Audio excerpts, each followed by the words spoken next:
ಓಂ ಶಾಂತಿ. ಇಂದು ಪ್ರಾತಃ ಮುರಳಿ ದಿನಾಂಕ ಜುಲೈ 7, 2025. ಮಧುರ ಮಕ್ಕಳೇ, ನೀವು ಬಹಳ ರಾಯಲ್ ವಿದ್ಯಾರ್ಥಿಗಳಾಗಿದ್ದೀರಿ. ನೀವು ತಂದೆ, ಶಿಕ್ಷಕ ಮತ್ತು ಸದ್ಗುರುವಿನ ನೆನಪಿನಲ್ಲಿರಬೇಕಾಗಿದೆ. ಅಲೌಕಿಕ ಸೇವೆ ಮಾಡಬೇಕಾಗಿದೆ. ಪ್ರಶ್ನೆ: ಯಾರು ತಮ್ಮನ್ನು ತಾವು ಬೇಹದ್ದಿನ ಪಾತ್ರಧಾರಿ ಎಂದು ತಿಳಿದು ನಡೆಯುವರೋ ಅವರ ಲಕ್ಷಣಗಳನ್ನು ತಿಳಿಸಿ.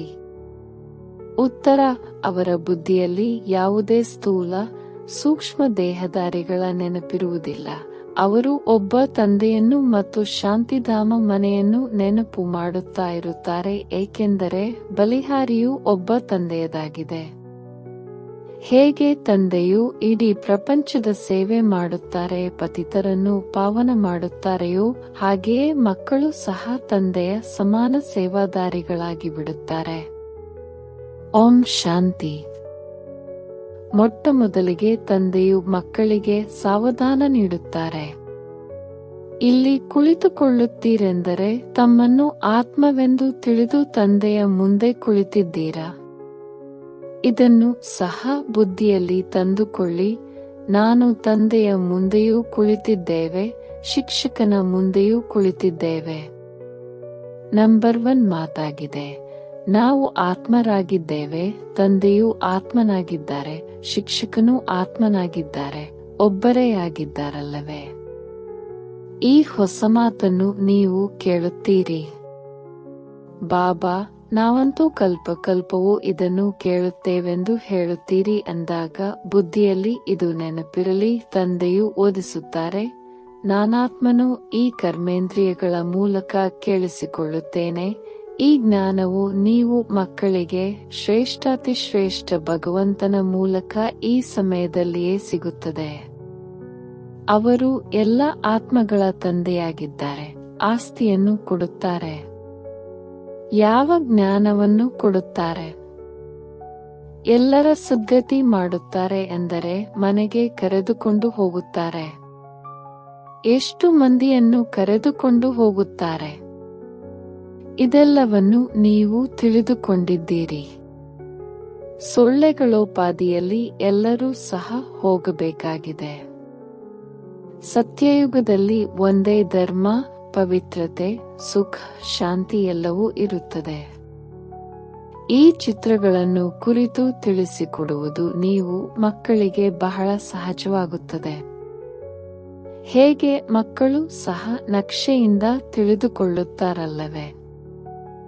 ಇದು ಇಂಗ್ಲೆಂಡ್ ಆಗಿದೆ, ಇದು ಎಂದು ಹೇಳಿದಾಗ ಅದು ನೆನಪಿಗೆ ಬಂದು ಬಿಡುತ್ತದೆ. ಇಲ್ಲಿಯೂ ಹಾಗೆಯೇ ಒಬ್ಬೊಬ್ಬ ವಿದ್ಯಾರ್ಥಿಗೂ ತಿಳಿಸಲಾಗುತ್ತದೆ. ಮಹಿಮೆಯೂ ಒಬ್ಬರದೇ ಆಗಿದೆ. ಶಿವಾಯ ನಮಃ. ಶ್ರೇಷ್ಠಾತಿಶ್ರೇಷ್ಠ ಭಗವಂತ, ರಚಯಿತ ತಂದೆಯು ಮನೆಗೆ ಹಿರಿಯರಾಗಿರುತ್ತಾರಲ್ಲವೇ? ಅದು ಹದ್ದಿನ ಮಾತು. ಇವರಂತೂ ಇಡೀ ಬೇಹದ್ದಿನ ಮನೆಗೆ ತಂದೆಯಾಗಿದ್ದಾರೆ. ಮತ್ತೆ ಶಿಕ್ಷಕರೂ ಆಗಿದ್ದಾರೆ. ನಿಮಗೆ ಓದಿಸುತ್ತಾರೆ ಅಂದಾಗ ನೀವು ಮಕ್ಕಳಿಗೆ ಬಹಳ ಖುಷಿ ಇರಬೇಕು. ನೀವು ವಿದ್ಯಾರ್ಥಿಗಳು ರಾಯಲ್ ಆಗಿದ್ದೀರಿ. ತಂದೆಯು ತಿಳಿಸುತ್ತಾರೆ, ನಾನು ಸಾಧಾರಣ ತನುವಿನಲ್ಲಿ ಬರುತ್ತೇನೆ. ಪ್ರಜಾಪಿತ ಬ್ರಹ್ಮನು ಅವಶ್ಯವಾಗಿ ಇಲ್ಲಿಯೇ ಬೇಕಲ್ಲವೇ? ಅವರಿಲ್ಲದೆ ಕೆಲಸವು ಹೇಗೆ ನಡೆಯುತ್ತದೆ? ಮತ್ತು ಅವಶ್ಯವಾಗಿ ವೃದ್ಧನ ಶರೀರವೇ ಬೇಕು, ಏಕೆಂದರೆ ದತ್ತು ಮಾಡಿಕೊಳ್ಳಲಾಗುತ್ತದೆಯಲ್ಲವೇ? ಕೃಷ್ಣನಂತೂ ಮಕ್ಕಳೇ ಎಂದು ಮಾತನಾಡಲು ಸಾಧ್ಯವಿಲ್ಲ. ಆದ್ದರಿಂದ ಇಲ್ಲಿ ವೃದ್ಧನೇ ಶೋಭಿಸುತ್ತಾರೆ. ಮಕ್ಕಳನ್ನು ಯಾರೂ ಸಹ ತಂದೆ ಎಂದು ಹೇಳುವುದಿಲ್ಲ ಅಂದಾಗ ನೀವು ಮಕ್ಕಳಿಗೂ ಸಹ ಬುದ್ಧಿಯಲ್ಲಿ ಬರಬೇಕು. ನಾವು ಯಾರ ಮುಂದೆ ಕುಳಿತಿದ್ದೇವೆ, ಆಂತರ್ಯದಲ್ಲಿ ಖುಷಿ ಇರಬೇಕು. ವಿದ್ಯಾರ್ಥಿಗಳು ಎಲ್ಲಿಯಾದರೂ ಕುಳಿತಿರಲಿ, ಅವರ ಬುದ್ಧಿಯಲ್ಲಿ ತಂದೆಯ ನೆನಪು ಬರುತ್ತದೆ, ಶಿಕ್ಷಕರ ನೆನಪು ಬರುತ್ತದೆ. ಅವರಿಗಾದರೆ ತಂದೆಯು ಬೇರೆ, ಶಿಕ್ಷಕನು ಬೇರೆ ಇರುತ್ತಾರೆ. ನಿಮಗಂತೂ ಒಬ್ಬರೇ ತಂದೆ, ಶಿಕ್ಷಕ, ಗುರುವಾಗಿದ್ದಾರೆ. ಈ ತಂದೆಯು ಬ್ರಹ್ಮ ಸಹ ವಿದ್ಯಾರ್ಥಿಯಾಗಿದ್ದಾರೆ. ಸ್ವಯಂ ಓದುತ್ತಿದ್ದಾರೆ. ಕೇವಲ ಇವರ ರಥವನ್ನು ಆಧಾರವಾಗಿ ತೆಗೆದುಕೊಳ್ಳಲಾಗಿದೆ, ಮತ್ಯಾವುದೇ ವ್ಯತ್ಯಾಸವಿಲ್ಲ. ಇವರು ನಿಮ್ಮ ತರಹವೇ ಇದ್ದಾರೆ. ನೀವೇನನ್ನು ತಿಳಿದುಕೊಳ್ಳುವಿರೋ ಇವರ ಆತ್ಮವು ಸಹ ಅದನ್ನೇ ತಿಳಿದುಕೊಳ್ಳುತ್ತದೆ. ಬಲಿಹಾರಿಯೆಲ್ಲವೂ ಒಬ್ಬ ತಂದೆಯದಾಗಿದೆ. ಅವರನ್ನೇ ಪ್ರಭು, ಈಶ್ವರನೆಂದು ಹೇಳುತ್ತಾರೆ. ತಂದೆಯು ಇದನ್ನು ತಿಳಿಸುತ್ತಾರೆ. ತಮ್ಮನ್ನು ಆತ್ಮನೆಂದು ತಿಳಿದು ಒಬ್ಬ ಪರಮಾತ್ಮನನ್ನು ನೆನಪು ಮಾಡಿ. ಎಲ್ಲ ಸ್ಥೂಲ ಸೂಕ್ಷ್ಮ ದೇಹಧಾರಿಗಳನ್ನು ಮರೆತು ಬಿಡಿ. ನೀವು ಶಾಂತಿಧಾಮದ ನಿವಾಸಿಗಳಾಗಿದ್ದೀರಿ, ದೇಹದ್ದಿನ ಪಾತ್ರಧಾರಿಗಳಾಗಿದ್ದೀರಿ. ಈ ಮಾತುಗಳನ್ನು ಮತ್ಯಾರೂ ತಿಳಿದುಕೊಂಡಿಲ್ಲ. ಇಡೀ ಪ್ರಪಂಚದಲ್ಲಿ ಯಾರಿಗೂ ತಿಳಿದಿಲ್ಲ. ಯಾರು ಇಲ್ಲಿಗೆ ಬರುವರೋ ಅವರು ತಿಳಿದುಕೊಳ್ಳುತ್ತಾ ಹೋಗುವರು ಮತ್ತು ತಂದೆಯ ಸೇವೆಯಲ್ಲಿ ಬರುತ್ತಾ ಹೋಗುತ್ತಾರೆ.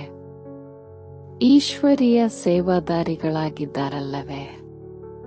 ತಂದೆಯು ಸಹ ಸೇವೆ ಮಾಡಲು ಬಂದಿದ್ದಾರೆ.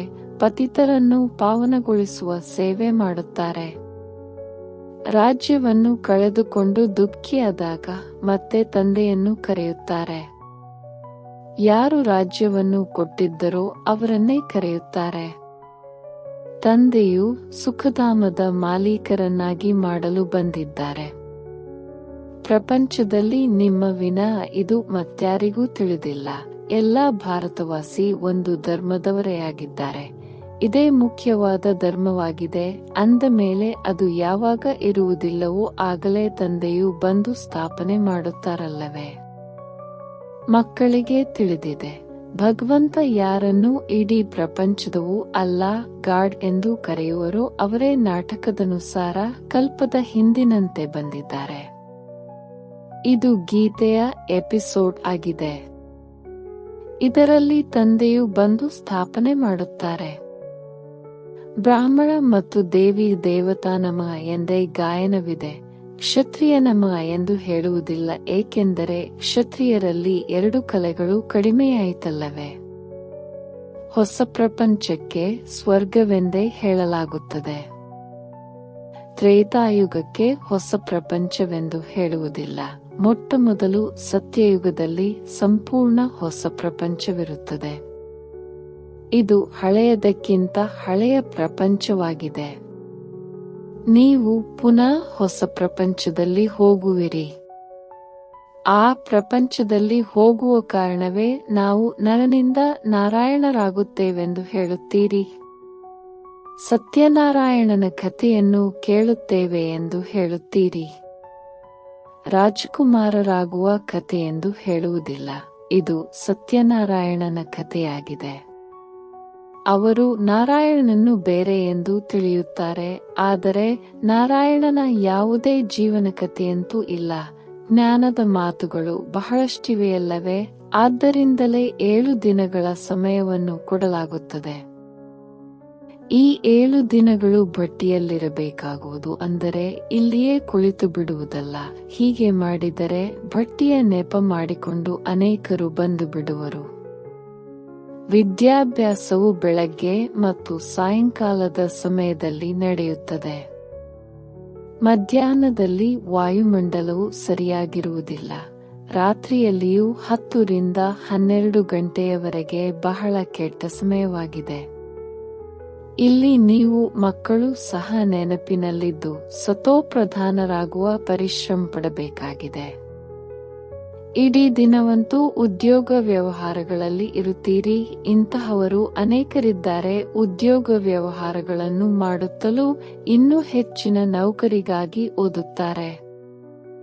ಇಲ್ಲಿಯೂ ನೀವು ಓದುತ್ತೀರೆಂದರೆ ಯಾರು ಓದಿಸುವರೋ ಆ ಶಿಕ್ಷಕರನ್ನು ನೆನಪು ಮಾಡಬೇಕಾಗಿದೆ.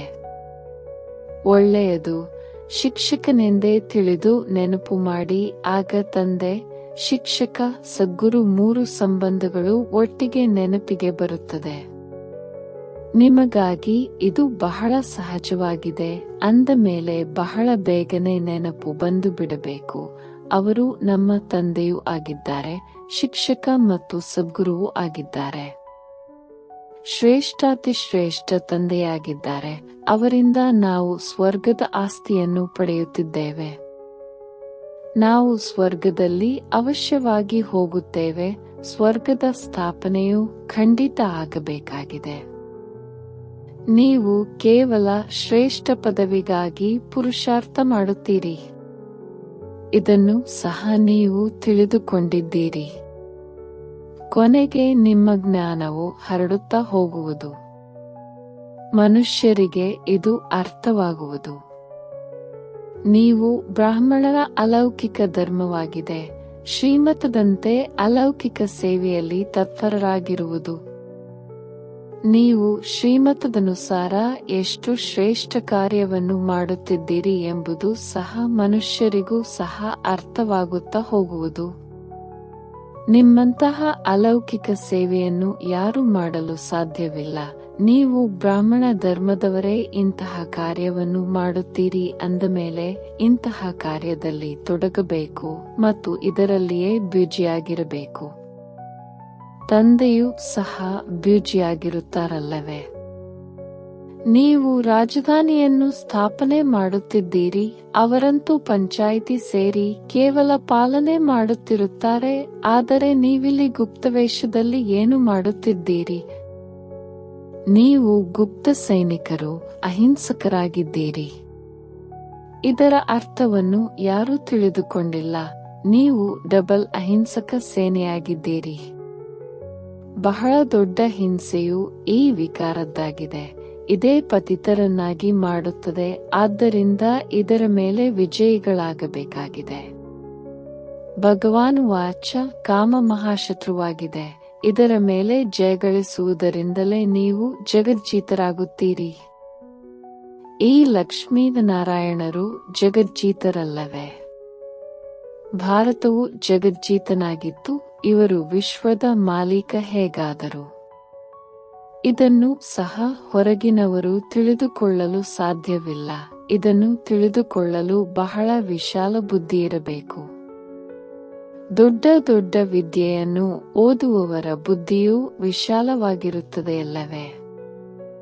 ನೀವು ಶ್ರೀಮತದನುಸಾರ ತಮ್ಮ ರಾಜ್ಯವನ್ನು ಸ್ಥಾಪನೆ ಮಾಡುತ್ತೀರಿ. ನೀವು ಯಾರಿಗೆ ಬೇಕಾದರೂ ತಿಳಿಸಬಲ್ಲಿರಿ. ವಿಶ್ವದಲ್ಲಿ ಶಾಂತಿಯಿತ್ತು, ಆಗ ಮತ್ಯಾವುದೇ ರಾಜ್ಯವಿರಲಿಲ್ಲ. ಸ್ವರ್ಗದಲ್ಲಿ ಅಶಾಂತಿ ಇರಲು ಸಾಧ್ಯವಿಲ್ಲ. ಸತ್ಯಯುಗಕ್ಕೆ ಭಗವಂತನ ಹೂದೋಟವೆಂದು ಹೇಳುತ್ತಾರೆ. ಕೇವಲ ಹೂದೋಟವೇ ಇರುವುದಿಲ್ಲ, ಮನುಷ್ಯರೂ ಬೇಕಲ್ಲವೇ? ನಾವು ಅಂತಹ ಸ್ವರ್ಗದ ಮಾಲೀಕರಾಗುತ್ತಿದ್ದೇವೆ ಎಂದು ಮಕ್ಕಳಿಗೆ ತಿಳಿದಿದೆ ಅಂದ ಮೇಲೆ ಎಷ್ಟೊಂದು ಖುಷಿ ಇರಬೇಕು ಮತ್ತು ವಿಚಾರಗಳು ಶ್ರೇಷ್ಠವಾಗಿರಬೇಕು. ನೀವು ಹೊರಗಿನ ಯಾವುದೇ ಸುಖವನ್ನು ಬಯಸುವುದಿಲ್ಲ. ಈ ಸಮಯದಲ್ಲಿ ನೀವು ಬಹಳ ಸರಳವಾಗಿರಬೇಕಾಗಿದೆ. ನೀವೀಗ ಮಾವನ ಮನೆಗೆ ಸ್ವರ್ಗ ಹೋಗುತ್ತೀರಿ. ಇದು ತಂದೆಯ ಮನೆಯಾಗಿದೆ. ಇಲ್ಲಿ ನಿಮಗೆ ಡಬಲ್ ತಂದೆಯು ಸಿಕ್ಕಿದ್ದಾರೆ. ಒಬ್ಬರು ನಿರಾಕಾರ ಶ್ರೇಷ್ಠಾತಿಶ್ರೇಷ್ಠ ತಂದೆ, ಇನ್ನೊಬ್ಬರು ಸಾಕಾರ ತಂದೆ. ಅವರು ಸಹ ಶ್ರೇಷ್ಠಾತಿಶ್ರೇಷ್ಠರಾಗಿದ್ದಾರೆ. ನೀವೀಗ ಮಾವನ ಮನೆಯಾದ ವಿಷ್ಣುಪುರಿಗೆ ಹೋಗುತ್ತೀರಿ. ಅದಕ್ಕೆ ಕೃಷ್ಣಪುರಿ ಎಂದು ಹೇಳುವುದಿಲ್ಲ. ಮಕ್ಕಳ ಪುರಿ ಧಾಮ ಇರುವುದಿಲ್ಲ. ವಿಷ್ಣುಪುರಿ ಅರ್ಥಾತ್ ಲಕ್ಷ್ಮೀನಾರಾಯಣರ ಪುರಿ ಧಾಮ. ನಿಮ್ಮದು ರಾಜಯೋಗವಾಗಿದೆ ಅಂದ ಮೇಲೆ ಅವಶ್ಯವಾಗಿ ನರನಿಂದ ನಾರಾಯಣರಾಗುತ್ತೀರಿ. ನೀವು ಮಕ್ಕಳು ಸತ್ಯವಾದ ಈಶ್ವರೀಯ ಸೇವಾದಾರಿಗಳಾಗಿದ್ದೀರಿ. ಯಾರು ಕೊನೆ ಪಕ್ಷ 8 ಗಂಟೆಗಳ ಕಾಲ ಆತ್ಮಾಭಿಮಾನಿಯಾಗಿರುವ ಪುರುಷಾರ್ಥ ಮಾಡುವರೋ ಅವರಿಗೆ ತಂದೆಯು ಸತ್ಯವಾದ ಈಶ್ವರೀಯ ಸೇವಾದಾರಿಗಳೆಂದು ಹೇಳುತ್ತಾರೆ. ಯಾವುದೇ ಕರ್ಮ ಬಂಧನವಿರಬಾರದು, ಆಗಲೇ ಸೇವಾದಾರಿಗಳಾಗುತ್ತೀರಿ ಮತ್ತು ಕರ್ಮಾತೀತ ಸ್ಥಿತಿಯಾಗುವುದು. ನರನಿಂದ ನಾರಾಯಣನಾಗಬೇಕೆಂದರೆ ಕರ್ಮಾತೀತ ಸ್ಥಿತಿಯು ಖಂಡಿತ ಬೇಕು. ಕರ್ಮಬಂಧನವಿದ್ದರೆ ಶಿಕ್ಷೆಯನ್ನು ಅನುಭವಿಸಬೇಕಾಗುವುದು. ಮಕ್ಕಳು ಸಹ ಇದನ್ನು ತಿಳಿದುಕೊಳ್ಳುತ್ತಾರೆ. ನೆನಪಿನ ಪರಿಶ್ರಮವು ಬಹಳ ಕಠಿಣವಾಗಿದೆ. ಯುಕ್ತಿಯು ಬಹಳ ಸಹಜವಾಗಿದೆ. ಕೇವಲ ತಂದೆಯನ್ನು ನೆನಪು ಮಾಡಬೇಕು. ಭಾರತದ ಪ್ರಾಚೀನ ಯೋಗವು ಪ್ರಸಿದ್ಧವಾಗಿದೆ. ಯೋಗಕ್ಕಾಗಿಯೇ ಈ ಜ್ಞಾನವಿದೆ. ಇದನ್ನು ತಂದೆಯು ಬಂದು ಕಲಿಸುತ್ತಾರೆ. ಕೃಷ್ಣನೇನು ಯೋಗವನ್ನು ಕಲಿಸುವುದಿಲ್ಲ, ಆದರೆ ಕೃಷ್ಣನಿಗೆ ಸ್ವದರ್ಶನ ಚಕ್ರವನ್ನು ತೋರಿಸಿದ್ದಾರೆ. ಈ ಚಿತ್ರವು ಎಷ್ಟೊಂದು ತಪ್ಪಾಗಿದೆ. ನೀವೀಗ ಯಾವುದೇ ಚಿತ್ರ ಇತ್ಯಾದಿಗಳನ್ನು ನೆನಪು ಮಾಡಬಾರದು. ಎಲ್ಲವನ್ನೂ ಮರೆಯಿರಿ. ಯಾರಲ್ಲಿಯೂ ಬುದ್ಧಿಯು ಹೋಗದಿರಲಿ. ಬುದ್ಧಿಯೋಗವು ಸ್ಪಷ್ಟವಾಗಿರಲಿ. ಇದು ವಿದ್ಯಾಭ್ಯಾಸದ ಸಮಯವಾಗಿದೆ. ಆದ್ದರಿಂದ ತಮ್ಮನ್ನು ಆತ್ಮನೆಂದು ತಿಳಿದು ತಂದೆಯನ್ನು ನೆನಪು ಮಾಡಬೇಕಾಗಿದೆ. ಆಗಲೇ ಪಾಪಗಳು ನಾಶವಾಗುತ್ತದೆ. ತಂದೆಯು ತಿಳಿಸುತ್ತಾರೆ, ಮೊಟ್ಟಮೊದಲಿಗೆ ನೀವು ಅಶರೀರಿಯಾಗಿ ಬಂದಿದ್ದೀರಿ, ಈಗ ಪುನಃ ಆಗಬೇಕಾಗಿದೆ. ನೀವು ಆಲ್ರೌಂಡರ್ ಆಗಿದ್ದೀರಿ. ಅವರು ಹದ್ದಿನ ಪಾತ್ರಧಾರಿಗಳು, ನೀವು ಬೇಹದ್ದಿನ ಪಾತ್ರಧಾರಿಗಳಾಗಿದ್ದೀರಿ. ನಾವು ಅನೇಕ ಬಾರಿ ಪಾತ್ರವನ್ನಭಿನಯಿಸಿದ್ದೇವೆಂದು ನೀವು ಈಗ ತಿಳಿದುಕೊಳ್ಳುತ್ತೀರಿ. ಅನೇಕ ಬಾರಿ ನೀವು ಬೇಹದ್ದಿನ ಮಾಲೀಕರಾಗುತ್ತೀರಿ. ಈ ಬೇಹದ್ದಿನ ನಾಟಕದಲ್ಲಿ ಚಿಕ್ಕ ಚಿಕ್ಕ ನಾಟಕಗಳು ಅನೇಕ ಬಾರಿ ನಡೆಯುತ್ತಿರುತ್ತವೆ. ಸತ್ಯಯುಗದಿಂದ ಕಲಿಯುಗದವರೆಗೆ ಏನೆಲ್ಲವೂ ನಡೆದಿದೆಯೋ ಅದು ಪುನರಾವರ್ತನೆಯಾಗುತ್ತಾ ಇರುತ್ತದೆ. ಮೇಲಿನಿಂದ ಹಿಡಿದು ಅಂತ್ಯದವರೆಗೆ ಎಲ್ಲವೂ ನಿಮ್ಮ ಬುದ್ಧಿಯಲ್ಲಿದೆ. ಮೂಲವತನ, ಸೂಕ್ಷ್ಮವತನ ಮತ್ತು ಸೃಷ್ಟಿಚಕ್ರ ಅಷ್ಟೇ. ಮತ್ಯಾವುದೇ ಧಾಮದೊಂದಿಗೆ ನಿಮ್ಮ ಕೆಲಸವಿಲ್ಲ. ನಿಮ್ಮ ಧರ್ಮವು ಬಹಳ ಸುಖ ಕೊಡುವಂತಹದ್ದಾಗಿದೆ. ಯಾವಾಗ ಅವರ ಸಮಯವು ಬರುವುದೋ ಆಗ ಅವರೆಲ್ಲರೂ ಬರುತ್ತಾರೆ. ನಂಬರ್ವಾರ್ ಹೇಗೆ ಬಂದಿದ್ದಾರೆಯೋ ಹಾಗೆಯೇ ಹಿಂತಿರುಗಿ ಹೋಗುತ್ತಾರೆ. ನಾವು ಅನ್ಯಧರ್ಮದ ವರ್ಣನೆಯನ್ನೇನು ಮಾಡುವುದು? ಕೇವಲ ನೀವು ಒಬ್ಬ ತಂದೆಯ ನೆನಪಿನಲ್ಲಿರಬೇಕಾಗಿದೆ. ಚಿತ್ರ ಇತ್ಯಾದಿಗಳೆಲ್ಲವನ್ನೂ ಮರೆತು ಒಬ್ಬ ತಂದೆಯನ್ನು ನೆನಪು ಮಾಡಬೇಕಾಗಿದೆ. ಬ್ರಹ್ಮ, ವಿಷ್ಣು, ಶಂಕರನನ್ನಲ್ಲ, ಕೇವಲ ಒಬ್ಬರನ್ನು ನೆನಪು ಮಾಡಿ. ಪರಮಾತ್ಮನು ಲಿಂಗರೂಪವಾಗಿದ್ದಾರೆಂದು ಮನುಷ್ಯರು ತಿಳಿಯುತ್ತಾರೆ, ಆದರೆ ಲಿಂಗ ಸಮಾನವಾದ ವಸ್ತುವಿರಲು ಹೇಗೆ ಸಾಧ್ಯ? ಆ ರೂಪದಲ್ಲಿ ಜ್ಞಾನವನ್ನು ತಿಳಿಸಲು ಹೇಗೆ ಸಾಧ್ಯ? ನೀವು ಕೇಳಲು ಯಾವುದೇ ಪ್ರೇರಣೆಯಿಂದ ಯಾವುದಾದರೂ ಸ್ಪೀಕರ್ ಇಡುವರೆ? ಪ್ರೇರಣೆಯಿಂದ ಏನೂ ಆಗುವುದಿಲ್ಲ. ಶಂಕರನು ಪ್ರೇರಣೆ ಕೊಡುತ್ತಾನೆಂದಲ್ಲ. ಇದೆಲ್ಲವೂ ನಾಟಕದಲ್ಲಿ ಮೊದಲಿನಿಂದ ನಿಗದಿಯಾಗಿರುತ್ತದೆ. ವಿನಾಶವೂ ಸಹ ಆಗಲೇಬೇಕಾಗಿದೆ. ಹೇಗೆ ನೀವಾತ್ಮರು ಶರೀರದ ಮೂಲಕ ಮಾತನಾಡುತ್ತೀರೋ ಹಾಗೆಯೇ ಪರಮಾತ್ಮನು ಸಹ ನೀವು ಮಕ್ಕಳೊಂದಿಗೆ ಮಾತನಾಡುತ್ತಾರೆ. ಅವರ ಪಾತ್ರವೇ ದಿವ್ಯ ಅಲೌಕಿಕವಾಗಿದೆ. ಪತಿತರನ್ನು ಪಾವನ ಮಾಡುವವರು ಒಬ್ಬರೇ ತಂದೆಯಾಗಿದ್ದಾರೆ. ತಂದೆಯು ತಿಳಿಸುತ್ತಾರೆ, ನನ್ನ ಪಾತ್ರವು ಎಲ್ಲರಿಗಿಂತ ಭಿನ್ನವಾಗಿದೆ. ಕಲ್ಪದ ಹಿಂದೆ ಯಾರು ಬಂದಿರುವರೋ ಈಗಲೂ ಅವರೇ ಬರುತ್ತಾರೆ. ಏನೆಲ್ಲವೂ ಕಳೆದು ಹೋಯಿತೋ ಅದು ಡ್ರಾಮಾದಲ್ಲಿದೆ. ಇದರಲ್ಲಿ ಸ್ವಲ್ಪವೂ ಅಂತರವಿಲ್ಲ. ಆದ್ದರಿಂದ ಪುರುಷಾರ್ಥ ವಿಚಾರವನ್ನು ಇಟ್ಟುಕೊಳ್ಳಬೇಕಾಗಿದೆ. ಡ್ರಾಮಾನುಸಾರ ನಮ್ಮದು ಕಡಿಮೆ ಪುರುಷಾರ್ಥವಾಗಿದೆ ಎಂದಲ್ಲ. ಇದರಿಂದ ಪದವಿಯು ಬಹಳ ಕಡಿಮೆಯಾಗಿ ಹೋಗುವುದು. ಪುರುಷಾರ್ಥವು ತೀವ್ರವಾಗಿ ಮಾಡಬೇಕು. ಡ್ರಾಮಾದ ಮೇಲೆ ಬಿಡುವಂತಿಲ್ಲ. ಆದ್ದರಿಂದ ತಮ್ಮ ಚಾರ್ಟ್ ಅನ್ನು ನೋಡಿಕೊಳ್ಳುತ್ತಾ ಇರಿ, ಹೆಚ್ಚಿಸಿಕೊಳ್ಳುತ್ತಾ ಇರಿ. ನನ್ನ ಚಾರ್ಟ್ ಹೆಚ್ಚುತ್ತಾ ಹೋಗುತ್ತಿದೆಯೇ, ಕಡಿಮೆಯಾಗುತ್ತಿಲ್ಲವೇ ಎಂದು ಬರೆದಿಟ್ಟುಕೊಳ್ಳಿ. ಬಹಳ ಎಚ್ಚರಿಕೆಯಿಂದಿರಬೇಕು. ಇಲ್ಲಿ ನಿಮ್ಮದು ಬ್ರಾಹ್ಮಣರ ಸಂಘವಾಗಿದೆ. ಹೊರಗಡೆ ಎಲ್ಲವೂ ಕೆಟ್ಟ ಸಂಘವೇ ಇದೆ. ಅಲ್ಲಿ ಮನುಷ್ಯರು ಕೆಟ್ಟ ಮಾತುಗಳನ್ನೇ ತಿಳಿಸುತ್ತಾರೆ. ಈಗ ತಂದೆಯು ನಿಮ್ಮನ್ನು ಕೆಟ್ಟ ಸಂಘದಿಂದ ಬಿಡಿಸುತ್ತಾರೆ. ಮನುಷ್ಯರು ಕೆಟ್ಟ ಸಂಘದಲ್ಲಿ ಬಂದು ತಮ್ಮ ರೀತಿ ನೀತಿ, ವೇಷಭೂಷಣ ಇತ್ಯಾದಿ ಎಲ್ಲವನ್ನೂ ಬದಲಾಯಿಸಿಬಿಟ್ಟಿದ್ದಾರೆ. ದೇಶವನ್ನೇ ಬದಲಾಯಿಸಿದ್ದಾರೆ. ಇದು ಸಹ ತಮ್ಮ ಧರ್ಮದ ನಿಂದನೆ ಮಾಡುವುದಾಗಿದೆ. ನೋಡಿ ಹೇಗೆ ಜಿಡೆಗಳನ್ನು ಹಾಕುತ್ತಾರೆ. ದೇಹಾಭಿಮಾನವಾಗಿ ಬಿಡುತ್ತದೆ. ಕೇವಲ ಕೂದಲಿನ ಸೌಂದರ್ಯಕ್ಕಾಗಿ 100-150 ರೂಪಾಯಿಗಳನ್ನು ಖರ್ಚು ಮಾಡುತ್ತಾರೆ. ಇದಕ್ಕೆ ಅತಿಯಾದ ದೇಹಾಭಿಮಾನವೆಂದು ಹೇಳಲಾಗುತ್ತದೆ. ಅಂತಹವರು ಎಂದು ಜ್ಞಾನವನ್ನು ತಿಳಿದುಕೊಳ್ಳಲು ಸಾಧ್ಯವಿಲ್ಲ.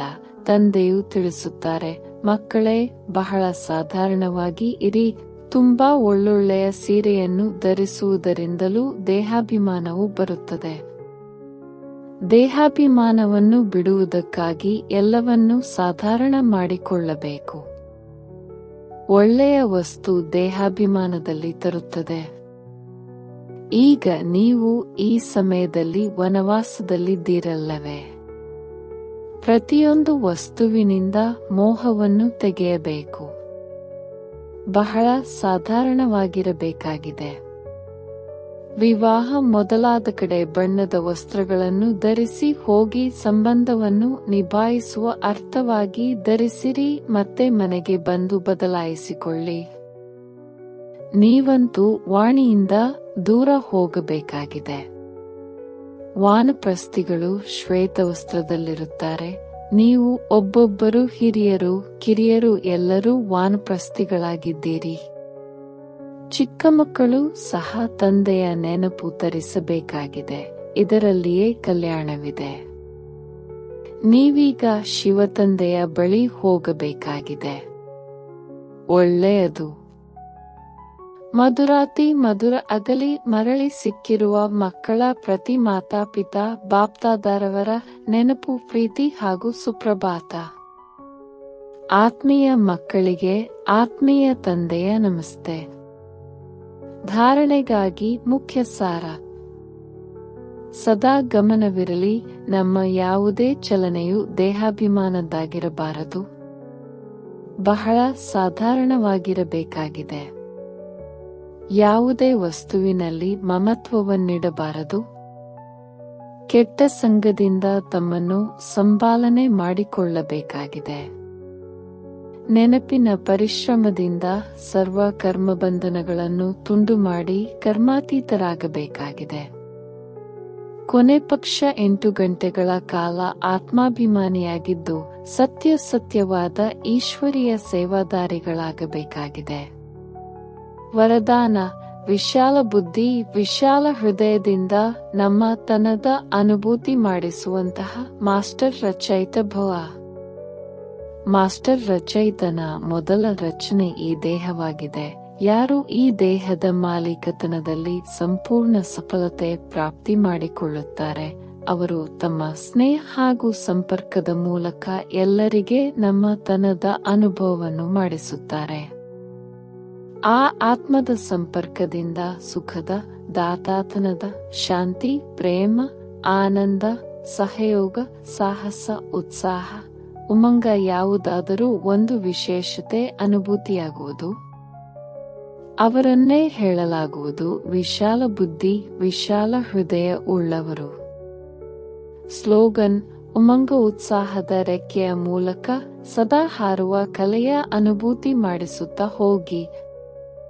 ಅವ್ಯಕ್ತ ಸೂಚನೆ: ಸಂಕಲ್ಪ ಶಕ್ತಿಯನ್ನು ಜಮಾ ಮಾಡಿ ಶ್ರೇಷ್ಠ ಸೇವೆಗೆ ನಿಮಿತ್ತರಾಗಿ.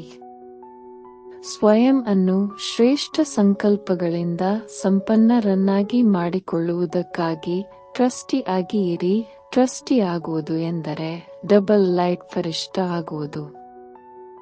ಇಂತಹ ಮಕ್ಕಳ ಪ್ರತಿಯೊಂದು ಶ್ರೇಷ್ಠ ಸಂಕಲ್ಪ ಸಫಲವಾಗುವುದು.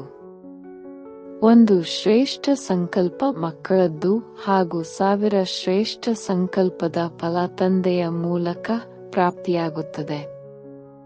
1ಕ್ಕೆ 1000ದಷ್ಟು ಸಿಗುತ್ತದೆ.